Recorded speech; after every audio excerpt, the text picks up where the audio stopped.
সৃষ্টি দিয়ে স্রষ্টাকে স্মরণ, মনের পর্দায় ফুটিয়ে তোলা মনের মানুষকে, যার ক্যামেরার লেন্স নতুন পৃথিবী উপহার দিয়েছিল বাঙালিকে। তিনি ঋতুপর্ণ ঘোষ, বাঙালির মনের দোসর। বৃহস্পতিবার Satyajit Ray film and television institute, কেন্দ্রীয় তথ্য সম্প্রচার মন্ত্রক এবং ডিরেক্টরেট অফ ফিল্ম ফেস্টিভ্যালের উদ্যোগে এই অনন্য স্রষ্টাকে শ্রদ্ধা জানালো টালিগঞ্জ।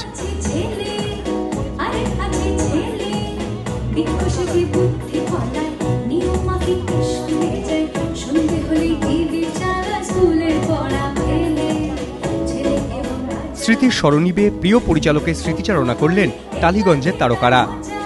ঋতুকে নিয়ে সত্যি করে বলার কিছু নেই আমার। আপনারা প্রায় সবাই জানেন যে ঋতুর সঙ্গে বেশিরভাগ সময়টা আমার ঝগড়া করে কেটেছে। আমার মাঝে মাঝে মনে হয় ঋতুর সঙ্গে আবার আমার ঝগড়াটা চলছে। একদিন সকালে ফোন করে বলবে, কিরে চল আর শুরু করি আর একটা চোখের বালি।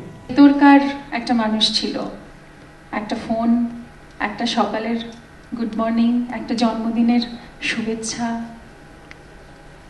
সবকিছুই ওনার সঙ্গে খুব গভীরভাবে জড়িয়ে। আমার বিয়ের সাজ, চন্দন পড়ানো, আরো অনেক কিছু বলতে গেলে অনেক অনেক কথা বলতে হয়, কিন্তু আজ বলতে কিছু ইচ্ছে করে না।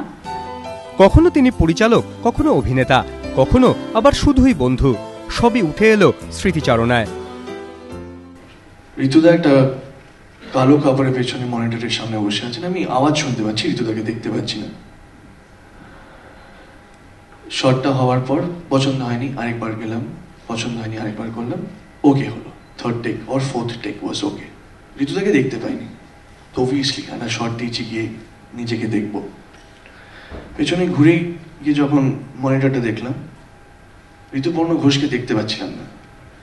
কারণ যে ঋতুপর্ণ ঘোষকে শটটা দেওয়ার আগে দেখেছিলাম তার মধ্যে চুল ছিল। যখন শটটা দিয়ে ফিরলাম, those 15-20 minutes or maybe half an hour, তিনি তখন ন্যাড়া হয়ে গেছে। তো সেই লোকটা যে একটা শট দেখতে দেখতে আরেকটু ছোট কর বলে ন্যাড়া করে দিতে পারে, সেই লোকটা কি বা কেন আমি বুঝে উঠতে আজও পারিনি।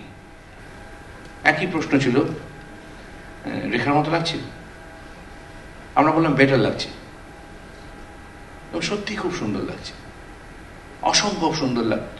শটটা শেষ হয়ে গেল, ঋতুদা মাত্র 2টো শট, 4 ঘন্টার প্রস্তুতির পর উনি মেকআপ তুলে ফেললেন ঘরে গিয়ে। কখনো আবার স্মৃতির বাহক শুধুই সুর। তার উপর গান শুনে হয়তো সে একা কাঁদবে। তিনি নেই, কিন্তু তিনি বেঁচে আছেন। তিনি বেঁচে আছেন তার সৃষ্টিতে, তার অনুগামীদের মনে। এবিপি আনন্দ।